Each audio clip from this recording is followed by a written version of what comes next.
G'day guys, it is Ben here from Hunt the Night, and what I've got today is my review of the Infiray Finder Series of monoculars. Now, I know I've been doing a lot of Infiray reviews, guys, and I'm going to move on to some other brands soon too, but I purchase all of these. I know I sell them. I know I buy them at a better price than you guys do, but everything you're seeing that I'm reviewing, I've actually paid for. It has not been provided to me, so I can really give you my honest opinion on it. I'm not tied to any brand. I sell a lot of them, and I'm really trying to give you guys honest opinions. And the reasons why I've been focusing so much on Infiray is because there's just not a lot of it out there yet. Being a relatively new brand to the market.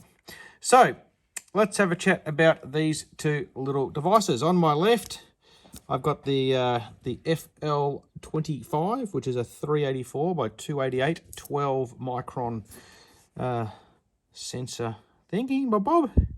And on the right here, I've got the FH25, which is a 640 by 512 12 micron sensor. Can't really tell the difference because form factor, these things are identical, which is something I like about them, because you know you've got two different units and they all run the same. There's really not a lot of difference between these two in terms of functionality. The FL25's got a higher base magnification of 2.5. The FH25 has got a lower base magnification of 1.5. One of the things I really like about these units though is the zoom stepping. So they step from 1.5, 2, 2.5, 3, all the way to 4 times digital zoom. So you get a real wide range of magnification on both of these units. You know, it's not, the 2.5 doesn't go from 2.5 to 5 to 10. You know, it's got all the steps in between, which is something I really like. A little bit more about these. I mean, I have covered this off in other ones. Obviously, you have your laser rangefinder on the front. You've got your little Doppler little adjustment. Here we open this up. This is both for charging. These are an internal battery charging, and you can also hook up and download footage. The app, which I've covered off in other videos, is absolutely fantastic. Now, I'm going to be overlaying some of the footage I've taken with these. I've had these in the field for about 8 weeks now, and I got to say, this little device here, and I've said it plenty of times on the internet, but I'm really going to make it clear, and you're going to see it from the footage. This is by far the best value monocular I have ever had in my hands. At under $4,000, $3,800, you get a 640 by 512 12 micron sensor, which is off its head good. You get the laser rangefinder, you get video recording and Wi-Fi. It is a fantastic little unit. This little unit here is pretty good. It's a $3,000 unit, and it's pretty good. But where this one struggles a little bit is in inclement weather. It tends to wash out a little, and it probably has to do with its 25mm objective lens, even though it's got the 12 micron sensor. It just washes out a little. It is very, very worthwhile spending the extra, $800, whatever it is, to go to this unit. You will not be disappointed if you buy this as a monocular. I've had a lot of people ask me, Ben, should I buy a Helion off you instead? I just don't feel you're going to get the performance benefit of spending an extra, $3,000 or $4,000 on a Helion. I really don't. I mean, for me, a monocular's job is to detect something, and when it's nice and close, it's to identify it. But then it's up to me to get myself into a position, and I'm using my scope to really do that final identification. This does it brilliantly.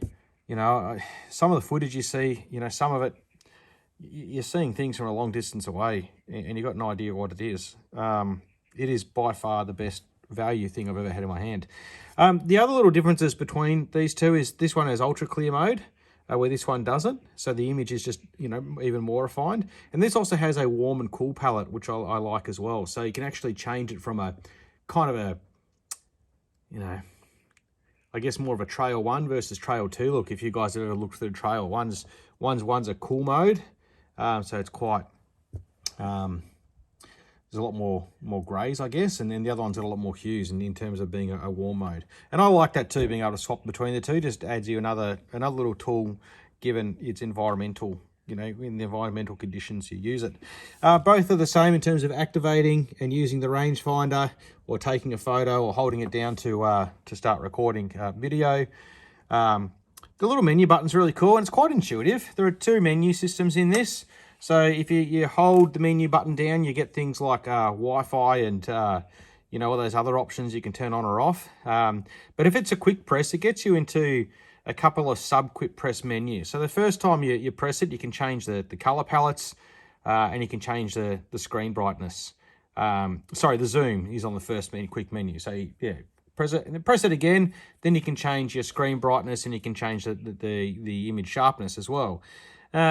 And it's really actually quite intuitive. Once you start getting your fingers around the unit, you really get an idea of how to use it. It's pretty quick to actually get into that menu and just change them around. In terms of color palettes, look, they both come with the same color palettes. I don't find the color palettes, the actual color ones, real effective. Both these units work very well in white hot and black hot. My favorite mode, especially in the FH25, is highlight mode. Highlight mode, and I'll put some footage up of that too right now. When you're scanning and it detects something, it really changes the contrast level, and it really makes whatever it is you're looking at pop in white, and everything else around it black. It's really, really good for drawing your eye to something, in case you might have missed it. And then really helps you narrow on and get an idea of what you're looking at. Highlight mode in this is absolutely fantastic. I use it all the time. The black hot I don't like as much. I think white hot works quite well. And I typically use white hot for spotting. I think the contrast is better, but sometimes it really depends, what your atmosphere is like and where you're looking at too. Sometimes, you need to go to that black hot. But, look, image retention on both these units is great, being the 12 micron sensor. Battery life, look, they say 6 hours.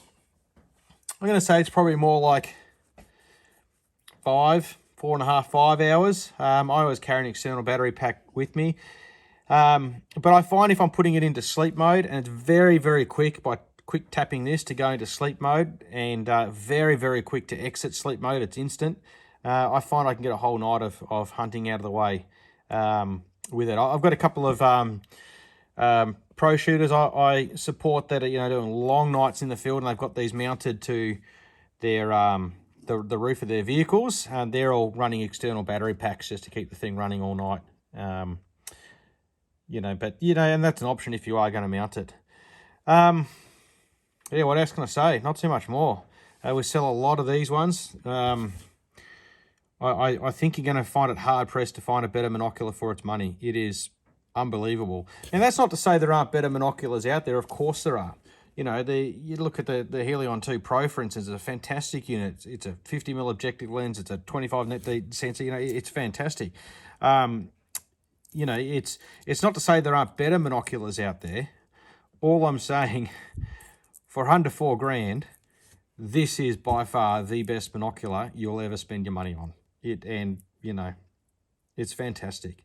And to go up above that, it's like, what else do you need it to do? How good does the picture quality need to be? What's that extra couple of grand going to get you in terms of, performance?